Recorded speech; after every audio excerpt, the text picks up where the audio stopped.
Welcome to Funnel This, the podcast where fintech marketers and founders learn what really works when it comes to brand building and driving demand. It's hosted by me, Sally Baker. I'm the founder of fintech marketing agency Wondrous. Follow the podcast on LinkedIn and Instagram. Just search Funnel This. Hi and welcome to today's episode of Funnel This, and I'm delighted to be joined by Eliane Coudoro, who is here to talk to me about how smart fintechs can use CRM and email marketing to deliver better results. Welcome. Before we dive into the questions, just give us a bit of information or background to you and your experience. Well, thanks for having me. Very excited to be here today.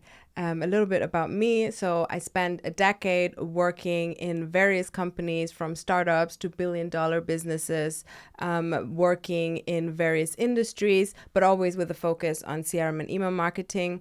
And then in early 2024, I decided to quit my job at a billion-dollar fintech to start my own agency without any clients lined up. And yeah, today I'm running that agency with a small team, working with fintech leaders around the world, helping them retain and activate customers using CRM and email marketing. Fabulous. Very, very brave starting your own agency. But good. You're about a year in now, I think that's... Yeah, so about 14, 15 months. Yeah, exactly. Yeah. Exciting. So before we get sort of deep into the subject, I guess the first thing to cover off would be, what's the link between email marketing and CRM? Yeah, I guess a CRM is itself, obviously it means customer relationship management. It is used and understood differently depending on the context. So in marketing, it's understood as an umbrella term that includes email marketing. That's why when you go to businesses, you have you have CRM departments rather than email marketing teams. And email marketing in itself is also an umbrella term which includes other own channels like SMS, push notification, WhatsApp, and in-app messaging. But yeah, and outside of marketing, CRM is referred to as a tool to manage customer data, relationships, and the sales process. So a lot of people, when they hear CRM, they think of tools like Salesforce, for example. But yeah, in short, CRM is the tool to manage and store customer data, and email marketing is how to use that data to interact with your customers in a meaningful way. Fab. And so what is it about the combination of the two things which makes it very powerful for fintechs? Yeah, I think the power in the combination is that you have access to all the customer data, not just the static data like their name or their sign-up date, but also, when was their last interaction, what products are they using, and that you can use with email marketing to make sure you're really covering and communicating with them at every important point in their life cycle and every important point in their journey. Not just to educate them and guide them through your product, through their journey, educate them on your product, your industry, but also just create a more seamless experience and really making sure you keep in touch and you stay in top of mind with your customers through email marketing. I mean, you touched on a really crucial point there, I think, and you said about the life cycle of that customer. And I think email marketing, I guess, can often be thought of as an important channel, perhaps for acquisition. But is it the case then that it can be overlooked as a tool to use post-acquisition? No, most definitely. And funny enough, this is actually the reason why I launched my agency, because I recognize that gap and I want to fill the gap and help people activate and retain customer post that sign up phase. So why do you think that email marketing is then overlooked post acquisition? I think there are two reasons or several reasons. I think for email marketing itself, I think it's generally, underestimated. It's just seen as, you're just sending email with no strategy, with no data. And then it's really underestimated the impact that it can have. So you don't really look at it as an important, essential channel in the first place. And I think another, specifically when we talk about fintech, is obviously that fintechs in itself are mostly product-based businesses. The owners or founders of the fintechs are mostly non-marketing people, which then marketing just generally becomes more a means to an end. And, and then in that process, it happened several channels, including email marketing, which has, maybe not as a good reputation anyway, will be underused or overlooked. And I think the other reason is that generally there's a hyper focus on acquisition. So a lot of fintechs spend thousands to make sure users come to the website, download their app, start using it, start signing up. But then they kind of drop the ball post sign up. And I think that's also probably because for investors, it sounds better to say to them, we have 1 million customers than to say, we have 100,000 active users, which overall, I think it's still surprising to me how often I see how, retention or post sign up phase gets neglected, because everyone knows in business, that acquiring new customers is much more expensive, of course, than retaining them. So you've already started to talk about this, I know, but what is then the risk of ignoring email post acquisition? Yeah, I think to put it simple, the risk is to lose prospects, to lose customer, and to lose out of revenue. So we're going to move on slightly now to talk about how you actually get started and what are the foundations. So what tips have you got to share on building an email list and a quality email list at that? Yeah, I think start with, collecting consent. Obviously in Europe we have GDPR, so you kind of have to do that. But even if you are based in the US or in countries where it's not necessarily required, I would still say, make sure you collect consent in some way. Don't purchase any lists. Don't do any shady imports. So you really want to achieve a high quality list, not just a list with random users. And I think another important tip is to really make sure to start tagging the customers, so that you will thank yourself later when it comes to segmentation, or generally have also already an understanding how you want to segment your customers, so you can target them better and send better, more relevant communication to them. So what are the reasons that you need to have a quality email list? Yeah, I think quality over quantity is a rule in life that generally applies, including to email lists. So when we speak about high quality email list, I'm talking about, a list that is highly engaged with your campaigns, that converts and ultimately drive revenue. So having a large list doesn't equal, conversion and engagement, whereas having a high quality list most definitely does mean that.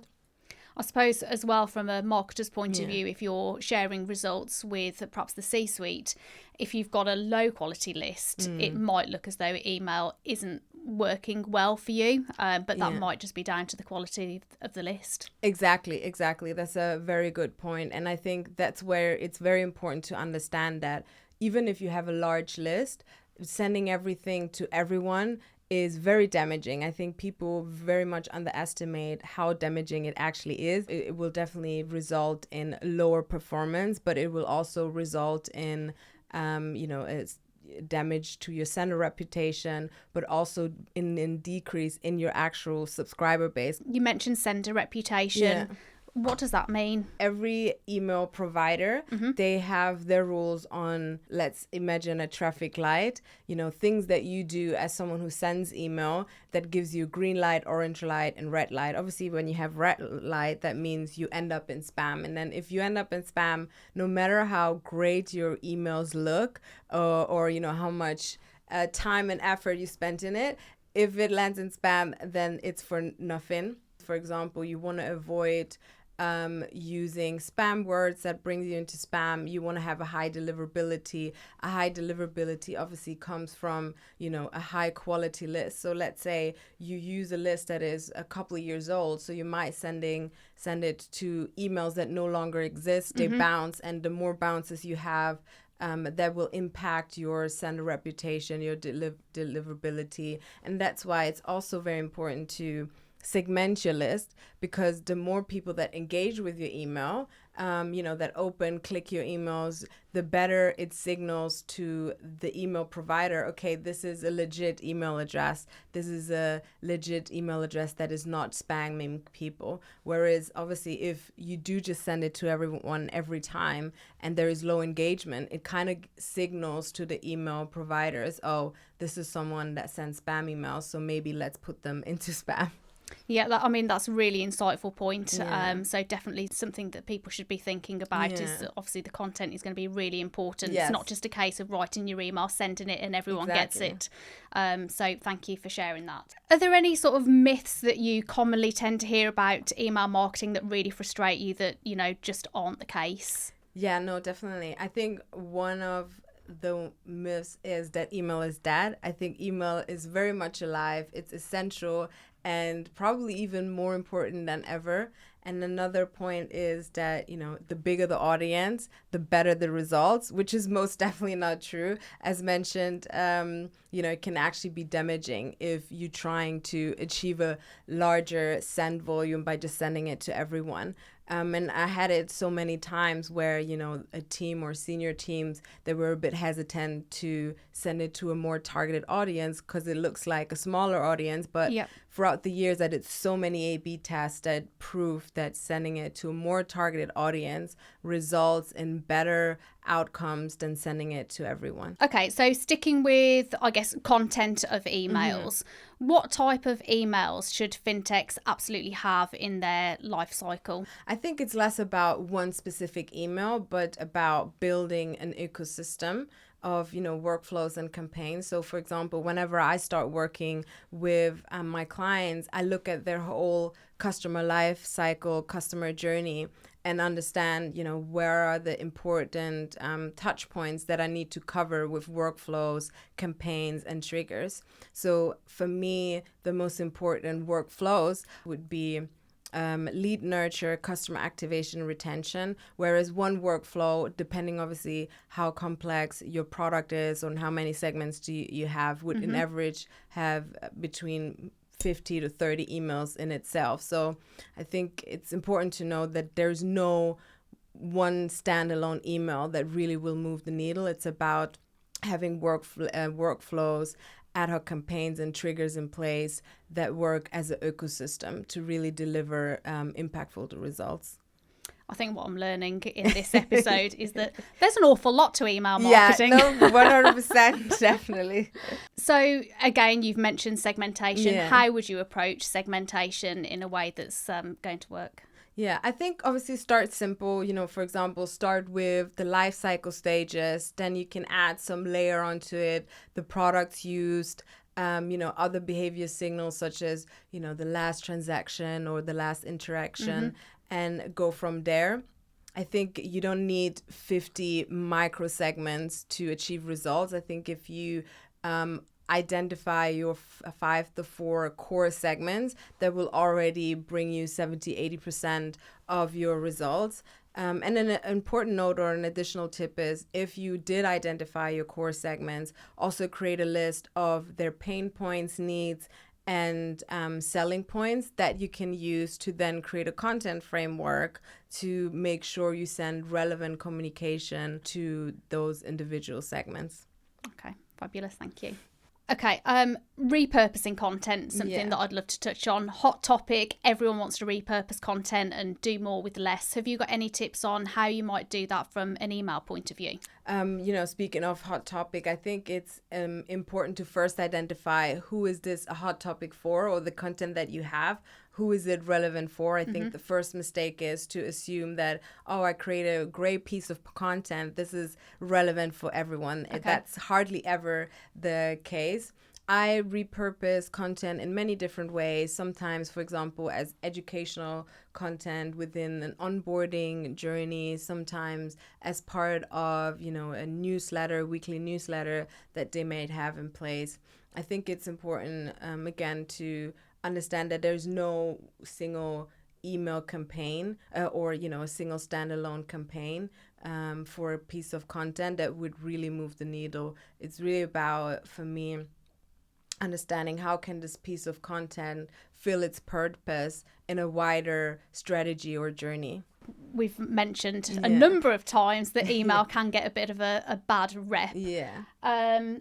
What are some of the most common reasons that you come across where email perhaps isn't performing, and how can you put that right? I think the reason why emails mostly underperform, it's because there is no strategy and there is no in-house email expertise. So I see it a lot of times that the emails were created by someone without an email marketing background, which means they were never set up to succeed.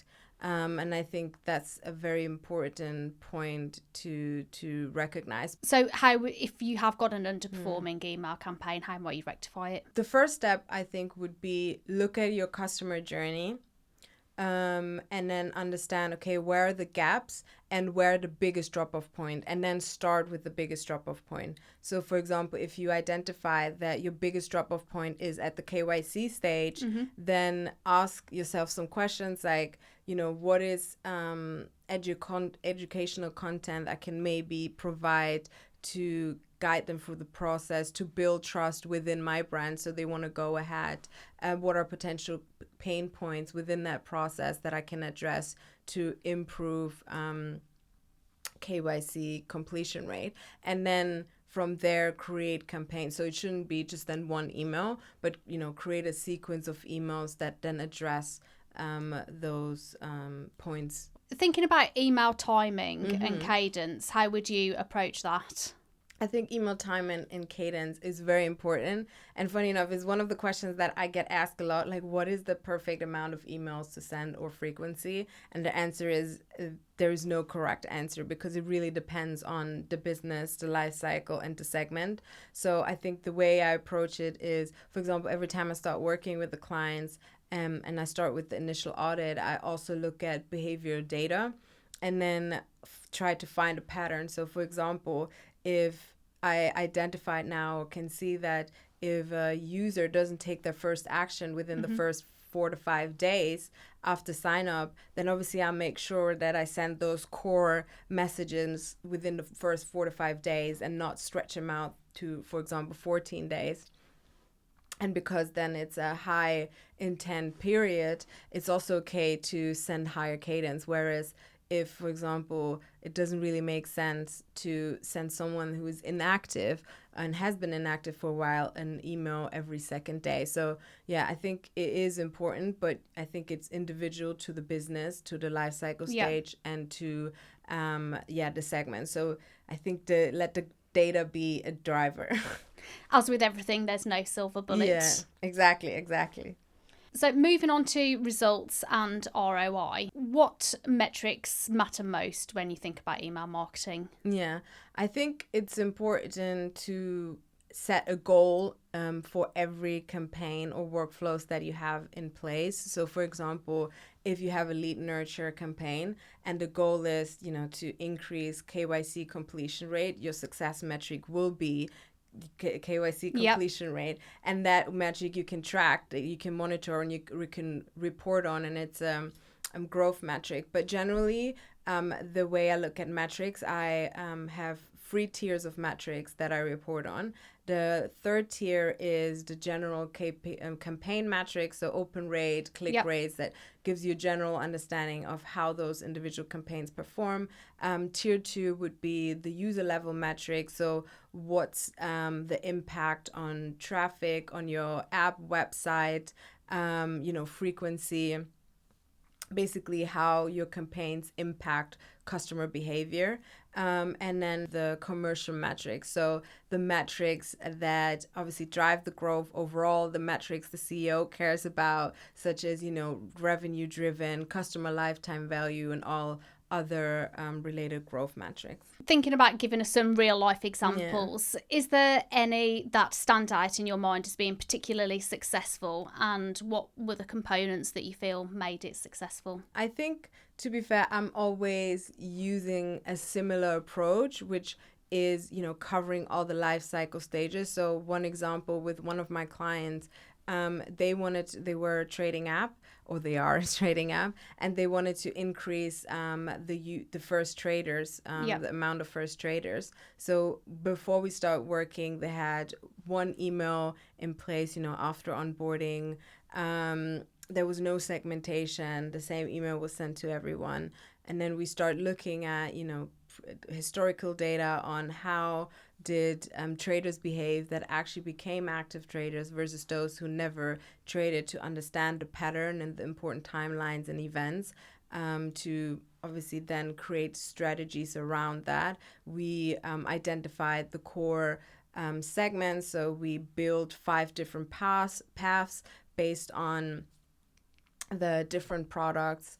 And then we created relevant communication around, within that onboarding, what could be relevant, educate them, inspire them, I think it's important to make sure not just to communicate with the customer if you want them to take a certain action, but also to educate them, guide them.